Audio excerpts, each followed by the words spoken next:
it's difficult, to have a Beatles, any kind of consensus, even within a genre, a hip hop Beatles or a metal Beatles.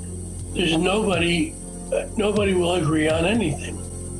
Yeah, without Ed Sullivan's audience that could balloon up to like 73 million people on a given Sunday, you can't have a Beatles. Even by the 70s, you really couldn't have a Beatles. You had a few Elton John or David Bowie or Led Zeppelin that grabbed pieces of that throne, but rock in the 70s was already not on mainstream television in the way that it had been in the 60s, and there were more. It wasn't on mainstream television at all for a while. This time on the Plutopia News Network podcast, our friends Ed Ward and Nate Wilcox joined John and Scoop in the virtual studio. We discuss Ed and Nate's exploration of Ward's History of Rock and Roll, Volume 2, on Nate's Let It Roll podcast. Nate Wilcox is host of Let It Roll, a podcast with a series of in-depth interviews with music writers and possibly others. Nate and his collaborators are assembling a history of popular music in America with a focus on the social, technological, and business forces that drive the culture. Rock journalist Ed Ward's History of Rock and Roll inspired the podcast, and Ed has been a regular guest and key collaborator.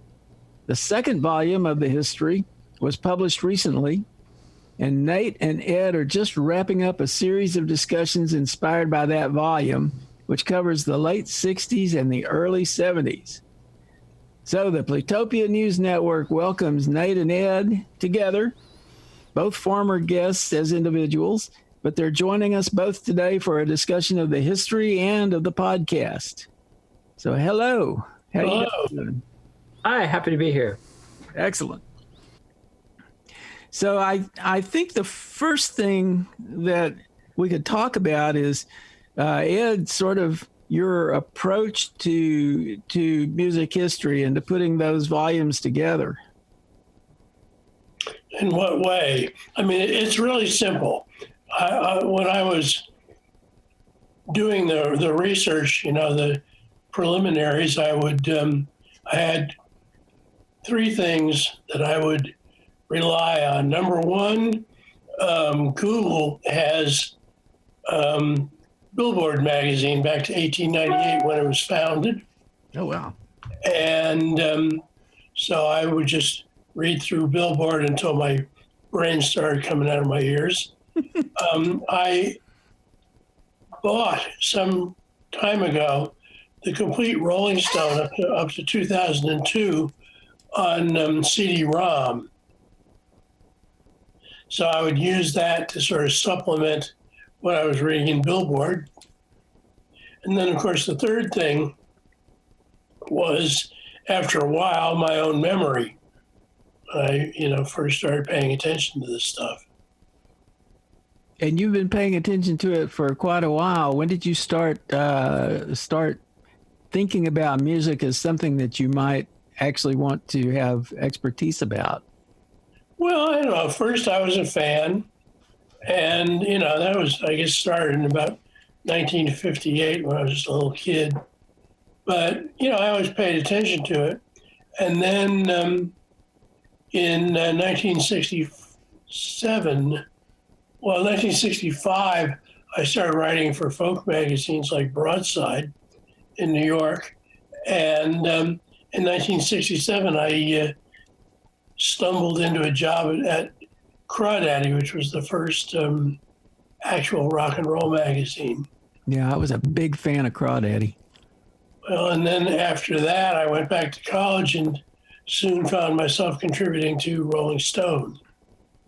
So I sort of stumbled into all of this. Actually, you wrote me the only rejection letter I ever got from Rolling Stone. Came from Ed Ward. Well, you are in select company. Harry Baker, who is a big-time LA publicist specializing in roots music, also got a rejection letter from me, and he was so excited that he decided there would be another way for him to participate in the industry. So He did. So you changed the course of music history Well, with your pen. So, Ed, your book, your most recent book, cuts off at 1977. Was there a particular reason you chose that date? Did it have anything to do with the changes in the music business? I didn't choose it. The editor did, and I hope that when if the paperback comes out in November, which I believe it will, that they will change the title. It was an editorial mistake. I basically ended the thing around the band's last waltz, but I had mentioned earlier the 1968 Elvis Presley Christmas special, which was his great comeback, and I ended it by saying, who would have guessed that anybody this vibrant and alive would be dead within 10 years? And he was. So I thought, well, you can't leave that just hanging there. So I fast forwarded and added an epilogue. And the editor didn't understand that there was a lot of stuff between where I had actually left off the narrative and this epilogue. And so she changed it. So it didn't read all the detail, it sounds like. Right. I mean, I think, like most books, it was rushed into publication. I think we need a director's cut. So had you written anything for that period between 74 and 77, or were you just originally going to end with 74? I wanted to end it somewhere, but I knew I couldn't leave that one little detail hanging there. And also, killing off Elvis also killed off a big era of the story. And it was a fitting close because although he was not an important figure by the time he died, he was a historical monument. And so getting him out of the picture took care of that. I guess one question is, did anything actually happen between 1974 and 1977? Oh, yeah. Lots of stuff. I mean, just in White Rock, there was all this, what the British call pub rock. It was a really interesting movement. See, one of the basic premises of the two books is that rock and roll is about what the audience likes, and the industry catching up to the audience. And sometimes the industry ignores the audience. It seemed like there have been some times when they determined this was the way to go, and the audience was like, no. Exactly, and that would have been volume 3 of the. I give a hint of that in the last few lines of the book, where I have Jake Riviera sending me a package of LPs, and he's listening to the radio while he's typing up the letter. Dear Ed, here's our latest, blah blah blah, and then across the letter he scrawls, "Only one Elvis left now." Is he talking about Costello? Yeah. Yeah. That was his. What period would that cover?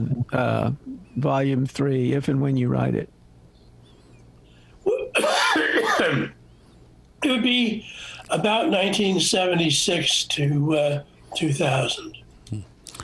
Well, in 1978, I think we both remember some rather dire change in the music industry. Anyway, we lost a lot of people we knew at record labels to new people who were more accountants and bookkeepers rather than music fans, when they had just a sudden mass firing. Yeah, but those people were always there, and they were always high enough in the hierarchy to guide decisions. in fact, that's part of why labels like Stiff, where Jake worked, happened. People said, well, you know, anybody can do a record company. And so they did. You know, one of the things that really strikes me in listening to you guys talk about that whole history is how much really sort of gnarly business stuff is going on and how much dissatisfaction and anxiety there is as opposed to the actual art that's being created and the actual, I mean, it's, you know, rock and roll is supposed to be fun, right? But as a business, it sounds like it was pretty brutal, really. Yeah. It was, you know, it's controlled by profit. If you're making a profit, good. If you're not, too bad. And back then you had pretty much everything was controlled by like the big record companies and the music publishers. And they would take, from what I've been able to gather, any opportunity to screw an artist and take their money. Well, the bottom line was the thing that guided them. It has to a certain extent, in capitalism. Yeah, and it's not just big labels that rip off the artists. I mean, small labels always have been just as egregious on that front, whether, you know, it's R&B labels in the 50s or the wave of do-it-yourself punk rock labels in the 80s, you know, which were founded by people in bands. And they have notoriously, almost with one notable exception I can think of, ended up, you know, with lawsuits and recrimination and blatant ripoffs. And that goes for, you know, Greg Ginn's SST, Jello Biafra, the Dead Kennedys got sued by his own bandmates for ripping them off, you know. So it's I think more of a function of capitalism than a function of the size of the company. Yeah, and today you hear artists complain a lot about how streaming companies are depriving them of money that they should be receiving, but I don't know that it's any worse now than it was then, is it? Oh, it's a lot less money now.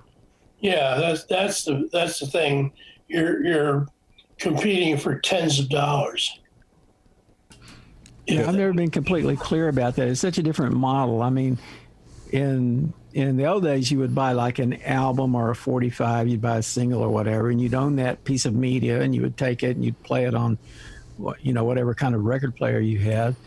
But now when you listen to music, you may stream a song once or twice and then move on to some other song.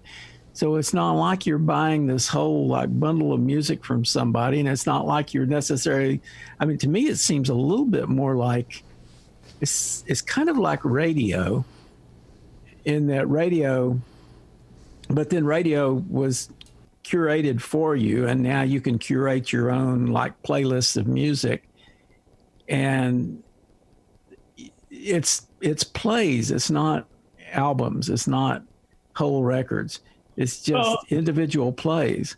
There's an even larger issue here in that for 70 years or so, popular music has been at the center of teenage culture, and it isn't anymore. Where is it? I mean, there's really not some kind of like monolithic popular culture, I guess, except I get maybe hip hop. No, hip hop has broad appeal. Hip hop does have broader appeal than anything else, but it has nothing compared to the reach of popular music into the 90s. Right. It's a very, very fragmented audience, and hip hop is the single most popular genre, but it's not nearly as popular as, you know, even hip hop was in the 90s. It's a very, very different dynamic now. And you also have audiences, even younger audiences, that are listening to music from the past. So a modern musician is competing not just with what's out there now, but with the entire history of recorded music, and with TikTok and Facebook and Snapchat and Twitter and everything else. And you know, you have these phenomena like auto-tune the news, which is sort of a novelty music / entertainment thing on YouTube from the 2000s that I wouldn't call popular music, but it reached millions of listeners, but I don't know that it had any kind of lasting impact. It's very interesting to ponder, how people relate. Although I do think teens still relate to music more than any other age group does. I don't think it's true to say that teens don't. It doesn't form their identity to the extent that it used to. I don't know about. I think it's more difficult to carve out an identity as a teen through music, but I think teens still identify pretty hard. I mean, teens that are into like SoundCloud rappers very clearly mark themselves off from kids that are into, say, Drake or mainstream hip hop. I think they still form their identity that way, but it's just very different. I mean, people listen to headphones, and there's no culture of. There's not even really a car culture anymore. So there's no going to the parking lot and turning on, the car stereos or walking through the streets with a boombox. It's a very isolated experience of listening to things in your headphones. Yeah. To your point, there's so many sources of media, all kinds of media. And we think about how with television, you had 3 networks and they curated the content that you were going to see. And there was only so much of it. And now you have television everywhere and you have channels popping up all over the place. And the same is true with music. You have so many ways to source music. And there's also the possibility for a smart and talented musician or band to sit down in their living room and make a pretty decent recording. You can make a totally top-notch recording in your living room. I mean, it's not like music recording is totally democratized with the technology now. You don't need expensive equipment at all. And the big hit last summer, Old Town Road or Country Road by Lil Nas X, he bought the beat off of a marketplace on SoundCloud. I didn't know that. And, which there are marketplaces where, people make beats and they put them up for sale or rent or license. And, people put their raps or songs on top of those beats. And it's pretty interesting. SoundCloud is, I think, the most innovative and exciting thing that went on in the last decade for sure. But it's a very different thing. It's not like film where you still, to make a film, you still need a crew. You still need a considerable amount of equipment, even though the editing software and stuff is pretty cheap. With music, I mean, if you have quality microphones, a good space, and pretty cheap or even free music editing software, you can make a record as good as... Yeah, you do with your computer. And it's like Billie Eilish and her brothers sitting around the house, like just working it until they produce these great pieces of music that are being played on. I think they were originally on YouTube, right? I haven't researched them. I've enjoyed the last couple of CDs, but I think it's a little less homegrown than I think the story would have you believe. I think that's a pretty professional operation. And there was quite a bit more to it than just online marketing. It wasn't just like Mickey Rooney and Judy Garland, let's, record some songs in the bedroom and we'll have a band. There was quite a bit of behind the scenes manipulation. I don't mean that in a bad way. That's always the case, but there was quite a bit of calculation and connection involved in that success story. Oh, interesting. Well, with technology making music creation so easy or easier than it once was, you used to have to get the big bucks from a record company to be able to afford to go into a professional studio and do 24-track or recording in digital. And now everything's digital, and there are so many recording artists now. It's a situation you can't see the forest for the trees. It's hard to be noticed when there are so many good productions out there. Which is another factor in turning teen culture away from it too. I mean, or turning centrality of it so that it can't. I'm not being very articulate here. It's difficult, to have a Beatles, any kind of consensus, even within a genre, a hip hop Beatles or a metal Beatles. There's nobody will agree on anything. Yeah, without Ed Sullivan's audience that could balloon up to like 73 million people on a given Sunday, you can't have a Beatles. Even by the 70s, you really couldn't have a Beatles. You had a few Elton John or David Bowie or Led Zeppelin that grabbed pieces of that throne, but rock in the 70s was already not on mainstream television in the way that it had been in the 60s, and right. there were more. It wasn't on mainstream television at all for a while.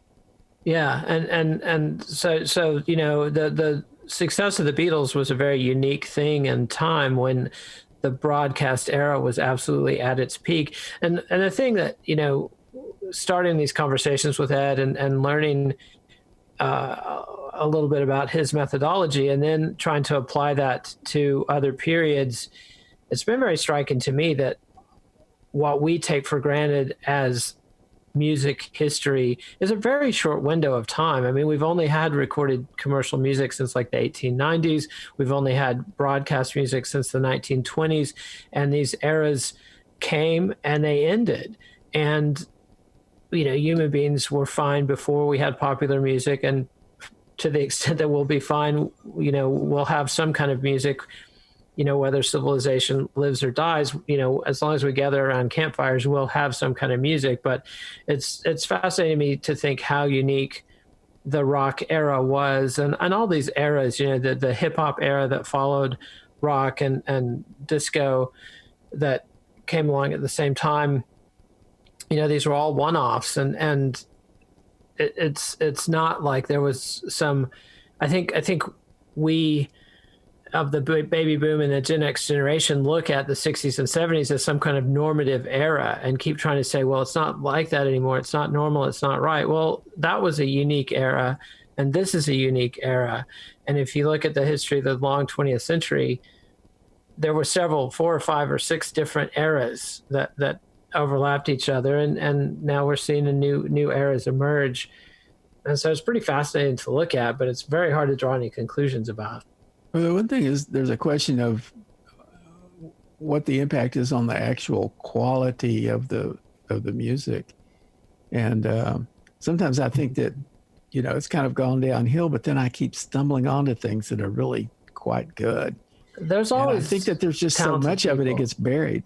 Yeah, there's always talented people. And I think what makes for great music is when you have broad conversations between talented people. So you have certain periods of time when talented artists from outside the system can get opportunities to record and have their work presented. And then those artists can dialogue with other artists that are doing innovative things. And so, the 60s was definitely a peak of music production because you had, the Beatles coming in from England and then the London scene exploding. Meanwhile, you had Stax and Motown in the US and Phil Spector and folk rock. And you had these conversations going back and forth and people synthesizing and innovating off of each other. And you see that again and again, with the rave culture in the 90s or hip hop exploding in the late 80s. These periods of time where the music gets away from the control of the corporate masters and you can have these conversations and these bursts of innovation, and then you have lulls, and it seems like every time the corporate beast thinks it's shushed everything, there's something going on somewhere. And like Ted Gioia said recently that the revolution won't be on Spotify, and I took a great deal of comfort from that he was like somewhere somebody is going to make music that's going to connect with a mass of people, and I promise you it's not going to be delivered via algorithm. Yeah. Do you think anybody's creating classics right now? Things that, of course, will withstand the test of time, as they say. There may be things that you don't consider classics, but somebody does. I mean, I'm surprised. But I want to get myself. One thing before you go past that thing, stand the test of time. One thing of this era, you see all these things. All-time greatest music, the all-time greatest songs or whatever. And it's like, the list will almost invariably start at 1960. That is not all time. That we don't even have a working comprehension of recorded music history, much less written music history. Definitely not pre-written, prehistoric. Before we had sheet music. People don't have any comprehension of the historical sweep of music for the most part. And so when people talk about, the Beatles have stood the test of time because they've lasted 70 years. Well, in 40 years, people might not have access to recorded music at all. There could be energy crises. There could be an electromagnetic storm. The poles could flip and every digital track gets erased. People might never hear the Beatles again. So to say that something is timeless, I think is a pretty ridiculous statement. Well, if they want to listen to the Beatles, I have some CDs in the next room. Will they have CD players? That's the question. Well, I don't know. I mean, I am a militant supporter of physical media. Absolutely. Yeah. I mean, Neil Young thinks that we're in a dark age, that people in the future will not know what's happening, right? What happened during the digital media era, because it could all be wiped in one blink of an eye, and I think that's entirely possible. Well, they're still cutting a lot of vinyl. Yeah, that's why I was hanging on to all of my vinyl, a lot of it from a mutual friend of Ed, Village Music. That added a lot to my record collection, and if the Russians suddenly hit us with an EMP weapon, I think vinyl will still be around. Yeah. I regret losing my vinyl. Well, there's always more of it. Yeah. I think that Waterloo has more vinyl than it has CDs. Yeah, but that's trendy, I mean, that's driven a lot by these, fake nostalgia youngsters these days who seem to think there's something holy about vinyl. Whereas the only holy thing is the information contained on it. Well, I kept thinking that MP3 was going to fade away and that there would be no more support for it, but it seems to be holding its own. But there are much better, codecs now. Yeah, more effective. It's weird. The whole idea of high fidelity has sort of flown out the window. I don't know. I'm getting pretty good fidelity from some of the streaming services, and I think that they've worked really hard to try to make digital as close to high fidelity as they can make it. And I do hear people say that it's never going to be the same as analog vinyl. But it's been sounding pretty good to me lately. Well, the streaming services have kind of caught on to what we discovered in internet radio, where I've been doing that stuff for a while. That yes, they were streaming service. They were sourcing from MP3s, and those who knew better sourced from uncompressed audio files. I mean, it takes up a lot of space, but there are a lot fewer technologies interfering with the quality of the music from the starting point to the distribution point. So they've gotten a lot of things like that together to where people are just being smarter about the way they stream. Yeah, with Apple, they'll if you sign yourself up with Apple Music, they'll do what they call the match, where they look at everything that's in your library and they match it to their higher quality version of it, so that you've still got your library on your computer, but that's not what you're hearing. You're hearing their AAC version of it. It's pretty. It's evolving pretty well, I think, in terms of the quality of the sound. And, the big question again is the quality of the music and how well you can get access to, or you can find the good stuff. There are curated sources, Apple and Spotify and various other services similar to that, Google Play Music. They create lists and they present albums to you. And I have been actually very impressed with the offerings that I'm seeing in the For You section of Apple Music. They seem to have my musical taste down really well.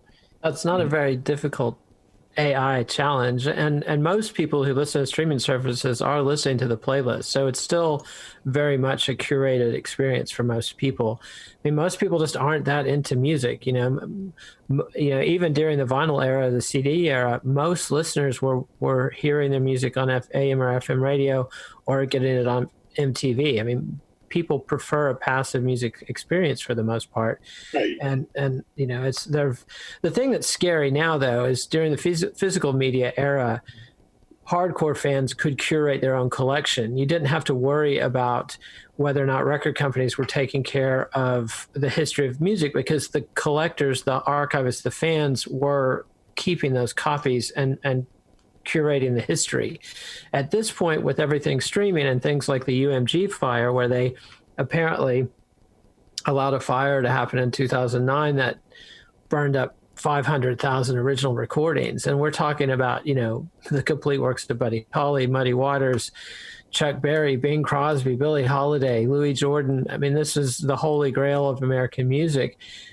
Whiff, just gone in a poof, and they don't even really know what they had there and what was at other facilities, and different suits have been thrown around, and some artists that thought that their work was lost in the suit, it turns out they weren't in the fire, weren't actually lost. I mean, nobody's keeping this track of this stuff, and when you see how quickly artists can be canceled and erased from the streaming services, it's pretty ominous, because I don't think it's always going to be for reasons of moral turpitude. I think it will become matters of political expedience, and I don't think that a future totalitarian government is going to let, say, the works of Woody Guthrie survive, or somebody like that. If a future Woody Guthrie, somebody who writes songs that create political problems for the leading, for the people in power, you can, at the snap of a finger, erase their entire oeuvre from everywhere, and that's the ominous thing. And I don't think. But Woody had a definite advantage in that all you need to propagate a Woody Guthrie song is a guitar. Absolutely. The ability to play it and to remember the lyrics. And I think that will be true. I don't think that the Big Brother of the future will be able to snuff music, because you can get two sticks and a human voice and make great music. So I think it'll continue to be a cat and mouse game. But I don't think that the future is going to be people just luxuriating in the complete archives of recorded music history at their fingertips. I don't think the celestial jukebox will ever come to fruition in the way it was originally envisioned. Well, speaking of the history of music, kind of getting back to the history that Ed's created and the podcast itself, I know that the Let It Roll podcast wouldn't exist if it hadn't been for History of Rock and Roll Volume 1. And I'm just wondering sort of what that relationship is between the two of them and how that is going to persist going forward. Well, yeah, like you said, the first season of the podcast was solely interviews with Ed, and I've interviewed him about his books on Michael Bloomfield and many other topics, and hope to have him back on the show often to keep talking about what he wants to talk about. But when Ed was busy writing the second volume, I was kind of had learned the methodology and got excited and just started contacting other music writers, and slowly realized that the story that Ed was telling is bigger than just the history of rock and roll. I'm interested in the history of jazz and the history of all American popular music and the history of international popular music. And, right now I'm reading Ned Sublet's history of Cuban music and realizing what an enormous impact Cuban music had on rock music. And so I'm trying to piece these elements together, and will continue interviewing authors about specific artists to fill in gaps. But I also, I'm currently working on a series based off of Netflix's Hip Hop Evolution, which will, be a podcast history of hip hop. And I've got in the works a history of DJ driven music, rave music, electronic music, whatever you want to call it. And that'll be based off of 4 or 5 major volumes in that series. And I'm working with a young DJ friend of mine on that. So I'm hoping to sort of have, at the end of the day, a history of music, basically from the time the first sheet music and operas tickets were sold in Italy in the late Renaissance up to the 21st century. So we'll see how far I get with that. It sounds like you're getting away from mixed martial arts. As far away as I can get, yes. So is this pretty much taking over your life? Well, no, the mixed martial arts is still the day job, but this is definitely my passion project. Obviously. And I'm struck by the depth of your knowledge in the interviews with Ed. Are you getting that from reading Ed's books, or are you doing additional research? I mean, I definitely learned a lot from Ed, but I've been studying rock and roll since I was 5 years old, and in a serious way for a long time. So with Ed, especially when you get into the classic rock era, it's definitely sort of review of material that I've known pretty well. And plenty of times I want to argue with Ed. I've frequently learned that's a mistake, but but there are eras that I know better than Ed, and you get a lot of information. Then the challenge is systematizing it, seeing where the connections are. Yeah, and that's Ed's particular gift, and his methodology is one that I've been able to then apply to other eras. And I mean, I have some serious quibbles with Ed's first volume, mainly. I think Count Basie should be more centered and Muddy Waters less centered, but that's a pretty minor quibble. And I've been able to do interviews. I've got an interview coming up that talks about the Kansas City scene in the 30s, which I think is absolutely one of the great American music scenes ever. Everything, absolutely. Count Basie to Charlie Parker all came out of Kansas City in that period. And so my main passion right now is learning to appreciate new forms of music. I mean, I stopped paying attention to new music in the early 90s. And so it's been fun to go back and catch up on what happened to hip hop after I tuned out, or what happened to heavy metal after I tuned out, and then learning about whole new genres. I mean, I used to go to raves in the 90s, but it was just to score drugs and try to meet women. And it never even occurred to me that human beings were making this music. And I certainly had no idea that it was made by basically kids in garages, and that it was very human music. And so, learning about the history of EDM has been really fun. And I'm also trying to learn about the history of opera and learning how to appreciate stuff like that. So that's kind of my musical passion at the moment. And so Ed, the thing about you is that you've been in the middle of this stuff, like for 40 years?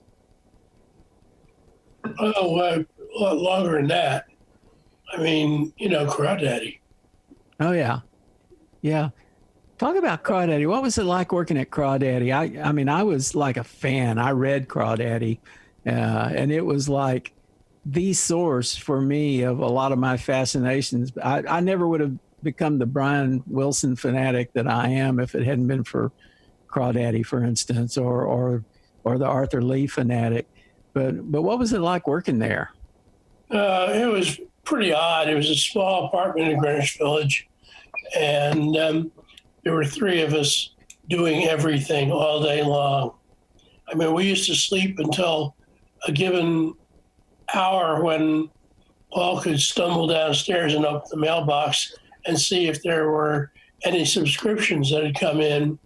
And since they were mostly via cash, then he would count up how much cash we had, and then we could go have breakfast. And, it was, the actual publication part was fairly simple. We would wait until we had enough material, and then we'd turn it into a magazine. So Paul kind of drifted into other things eventually, like Philip Dick and Das Energy and that sort of thing. Were you around for any of that, or no? Or you had moved on by then? Well, it wasn't that. I was basically fired. went to San Francisco for about a week to do a story for another magazine. And when I came back, there was a strange woman typing, and she asked who I was. I said, I live here. She says, I don't think so. I said, well, where's Paul? And she says, how do you know Paul? So I was completely, buffaloed. I very fortunately had a girlfriend in New Jersey. So I made a phone call and said, hey, can I come on over there because things are weird here at the office? And as it turned out, Paul was, I don't know what he was doing. He just vanished. And that was basically the last I had to do with Crawdaddy. And then having left Crawdaddy, where did you go next? I went back to school. And then I was, there was a strange bookstore in town. And I went down there one day and there was a magazine called Rolling Stone. And I'm curious about it because it looked like what we'd been doing at Crawdaddy, but different graphics and a bit more news oriented. Yeah, less adventurous. Yeah, I picked that up and they had an ad on the back page saying, we need writers. So I wrote them and told them what I've been doing. And next thing I knew, I was in touch with Grill Marcus, who was the record review editor, and I was doing record reviews for them. At that point, I started getting records free because one smart thing Jan Wenner had done was to make himself visible to the music industry. The major players in the music industry, so they took it seriously. So when they heard I was writing for Rolling Stone, they started sending me records free in the mail, which had never occurred to me. You actually broke the ground for people like me who benefited from that largesse. They sent me a lot of records, many of which went into the corner, went to Village. And I still hold on to all of those. There were some good things that came out of those years. Yeah. So one thing I don't want to fail to talk about is eventually you found your way over to Cream. And I just noticed that they're releasing that documentary that we saw a couple of years ago about Cream. Yeah. I don't know where it's going to be released, but it is going into the world. So how did you find yourself at Cream? That was after Rolling Stone, right? Well, it began at Rolling Stone when Dave Marsh wasn't making any money at Cream, sent me a couple of reviews and I printed them, and Wenner flipped out. He says, why are you giving a voice to the competition? I said, man, this is not the competition. This is a bunch of kids in Detroit. And I was wrong. After I got fired at Rolling Stone, I began writing for Cream because, I'd already made contact with Dave. And how long were you with Cream? Till, 77. It trickled off towards the end, and I finally had to get a lawyer to write a letter saying, take my name off the masthead because you're exploiting me. They weren't paying me. They weren't, giving me any work. And so I said, I'm just a name on the masthead. And to the extent that means anything to anybody, get me out of here. And that's around the same time you came to Austin, isn't it? Not really. I came to Austin, I'm trying to remember if I was actually doing a story for Cream or not. I came to Austin in 74 when Commander Cody and the Lost Planet Airmen recorded a live album at Armadillo World Headquarters. That was my introduction to Austin, and I really, really wanted to move there immediately. I was a not a happy camper in the what Dave called the paradise of the master race of hippies in Marin County. So when you moved to Austin, you started writing for the Statesman? Well, I moved to Austin because I got a job at the Statesman. Ah, good. And that lasted a while. Yeah. I remember we used to cross paths quite a bit back then at various shows, including, I was just thinking about one of those the other day. You know, X has just released a new album. Yeah. And I was listening to that, and I was thinking about that X show at Club Foot. You know what I'm talking about. I think they played there a couple of nights. I don't remember what year that was. That was late 70s, I think, early 80s. It's early 80s. Yeah, those were the days. Well, all days are the days. That's true. Every one you spend above ground is a good day. So, especially now. So getting back to the podcast and the work that you're doing there, Nate, do you think that more books might spin off from the work that you're doing there? I'm working on something, but it's easier for me to talk than to write, so we'll see. I don't want to jinx myself. I've sort of formulated a thesis sentence, a thesis topic, and I'm going to drop a podcast episode outlining that hopefully pretty soon, and then we'll go from there. Well, what's your, do you have a 5-year plan for the podcast?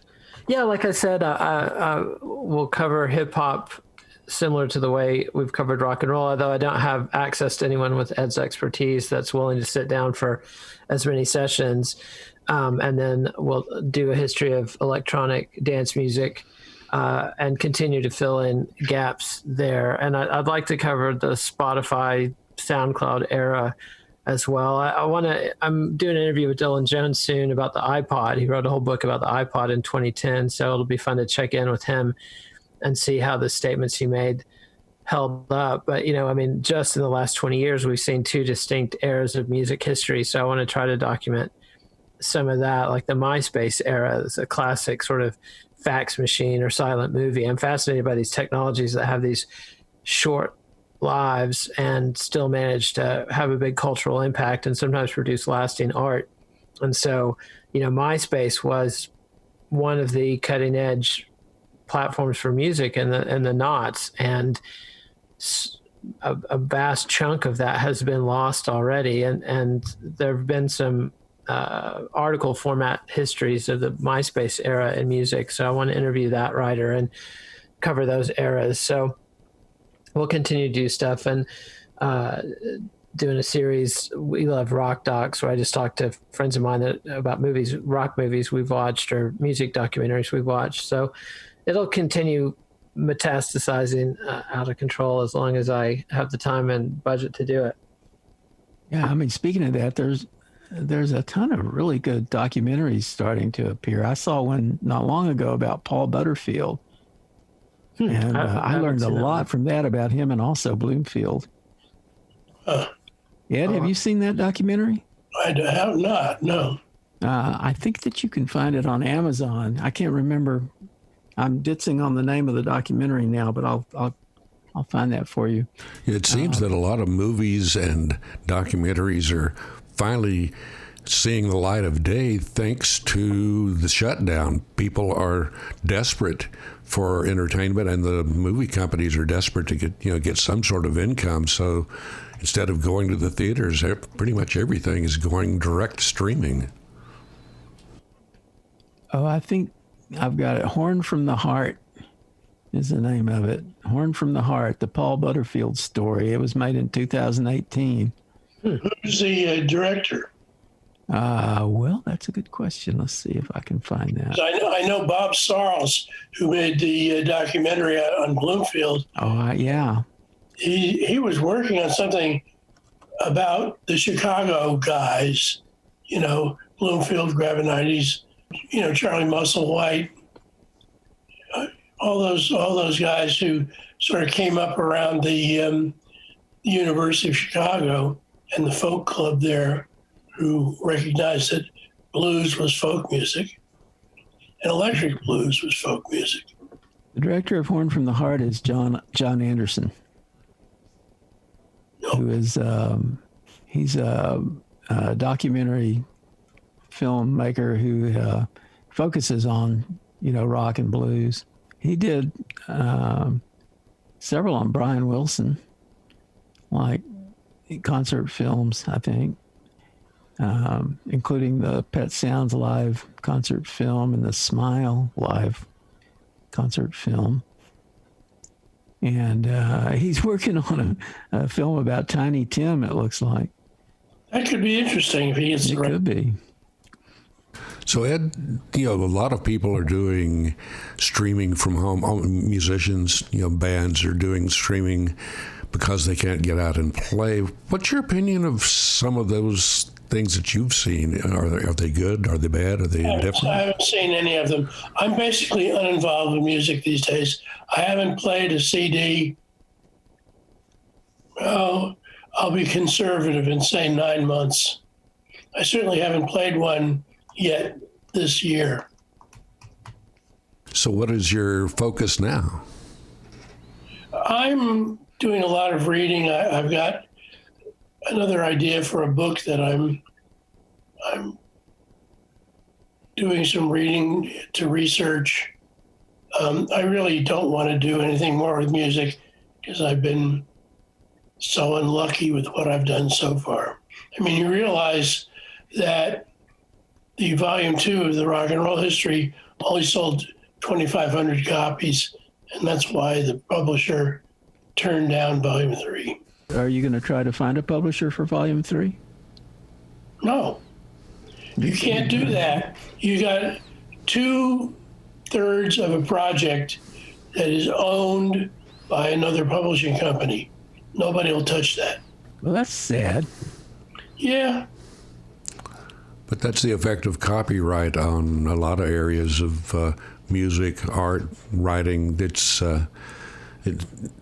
the copyright, the rights of something gets out of the creator's hands, and it gets ugly. I think the way to go there is just to do a volume 3 series on Let It Roll. Well, I'm open to that, certainly. I would have to sort of make an outline of how to do it, but I'm really more focused on trying to make enough money to not get evicted and, mundane things like that. Well, gentlemen, it has been really excellent talking to you today. Pleasure. Thanks for having us on. Yeah, this is absolutely great. And I hope that we can have a follow-up sometime. You can follow Nate's rock and roll adventures on the Let It Roll podcast, available through the usual podcast providers or at letitrollpodcast.com. You may follow Ed Ward if you lurk outside his South Austin home, but be warned he is elusive and skilled at avoiding lurkers. You're better off just buying his books. You can stay in touch with Plutopia at plutopia.io. On Facebook, look for @Plutopia News. On Twitter, it's @Plutopia. With John Lebkowski, I'm Scoop Sweeney. This is the Plutopia News Network, 20 minutes into the future.